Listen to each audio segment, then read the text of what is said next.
السلام عليكم ورحمة الله وبركاته. حط الملح في الفرن وارتاحي طول فصل الشتاء. فكرة جميلة جدا، اعتمديها. قبل ما نبدأ في الفيديو، ياريت لو أول مرة بتشوفي قناتي ياريت تشوفي فيديوهاتي وتقيميها، ولو شايفاني بقدم محتوى هادف واستحق اللايك أتمنى تدعميني باللايك والاشتراك وتفعيل الجرس عشان يوصلك مني كل جديد. هنجيب كيس ملح من ملح الطعام اللي موجود في كل مطبخ. الملح اللي هنعمله النهارده ده ملح بديل الملح الصخري او الملح البحري، لو مش موجود في المكان اللي انت فيه او مش متوفر الملح ده هيبقى بديل ليه جميل جدا.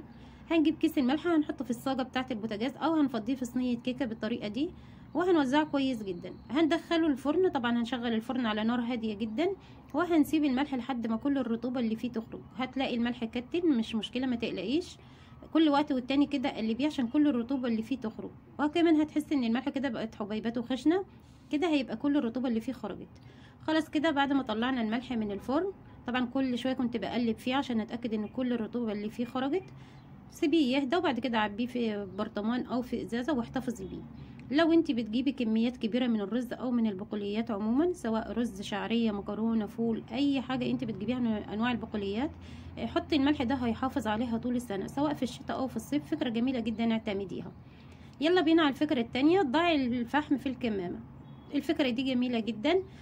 هنحط الفحم كده، هنجيب كمامه، طبعا الكمامه تكون نظيفه محدش استعملها قبل كده، شايفين محدش استعملها قبل كده. وهنبدا نقص الطرف اللي من فوق. الفكره دي يا بنات جميله جدا، بدل ما تحط الفحم كده في التلاجة والفحم هيبهدلك التلاجة او الفريزر، هتجيبي كده كمامه تكون نظيفه وهتقطعيها، هتقطع الطرف اللي من فوق بالطريقه دي.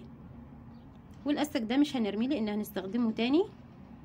اتمنى منك لو لسه مكمله معايا الفيديو لحد دلوقتي يا ريت تدعميني باللايك والاشتراك وتفعيل الجرس عشان يوصلك مني كل جديد. هنفتح الكمامه بالشكل ده وهنحط فيها قطعه الفحم، بس يا ريت قطعه الفحم تكسريها كده على قطعتين. انا حطيتها قطعه واحده، بس انت تكسريها كده على قطعتين.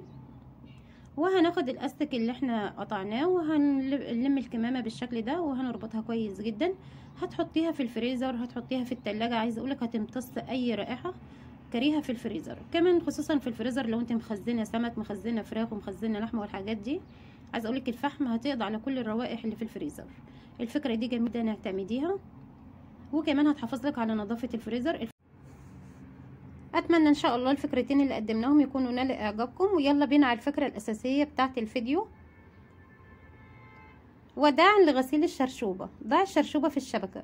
لو انت جايبه شرشوبه جديده ومش عايزاها تتوسخ او تلم شعر، هتجيبي شبكه. الشبكه دي بتيجي مع المنظفات، سواء جايبه اريال ساعات بيبقى فيها كيس تايد، اي نوع من انواع المنظفات، سواء ساعات بيبقى فيها صابون. حافظي عليها ما ترميهاش، الشبكه دي كنز في بيتك، حافظي عليها اوعي ترميها.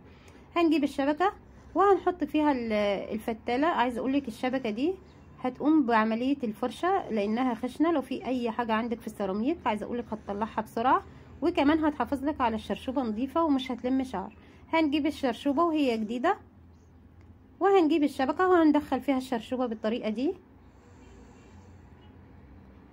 مش شرط يا بنات الشرشوبه تكون جديده، لو انت مثلا عندك الشرشوبه بتاعتك اغسليها. في فيديو تاني هعمل معاكم غسيل الشرشوبه، عايزه اقولك هتطلع جديده كانك لسه ما استعملتهاش. طريقه وخلطه جميله جدا بتنضفها. وهتثبتي الشبكه بالطريقه دي. لو لقيتي العصايه بتاعتك مش هتدخل مثلا والعصايه على قد الشرشوبه بالظبط والشبكه مش هتثبتها حلو، ثبتيها بتوكه باستك. هتشوفها معايا دلوقتي انا هثبتها ازاي. انا العصايه بتاعتي طبعا على قد الشرشوبه بالظبط، فم الشبكه مش هتخلي العصايه تثبت، فانا هدخل العصايه في الشرشوبه عادي جدا. الطريقه دي يا بنات جميله جدا. خلاص كده ثبت العصايه، وهاخد الشرشوبه هلفها على العصايه بالطريقه دي، وبكده عمرها الشبكه ما هتقع من على الشرشوبه. هتحطيها طبعا في جردل المسيح، في الخلطه اللي انت بتمسحي بيها، وهتمسحي بيها السيراميك. عايزه اقولك لو في اي حاجات مثلا لازقه في السيراميك، سواء الاولاد وقعوا اكل على السيراميك، دي كانها فرشه بالظبط لانها خشنه، هتدعكلك السيراميك وكمان هتنضف لك وهتحافظ لك على الشرشوبه. الفكره دي جميله جدا، عن تجربه انصحك تجربيها. واتمنى ان شاء الله التدابير والافكار تكون نالت اعجابكم. وبكده الفيديو بتاعنا يكون خلص، واشوفك في فيديو جديد ومع السلامه.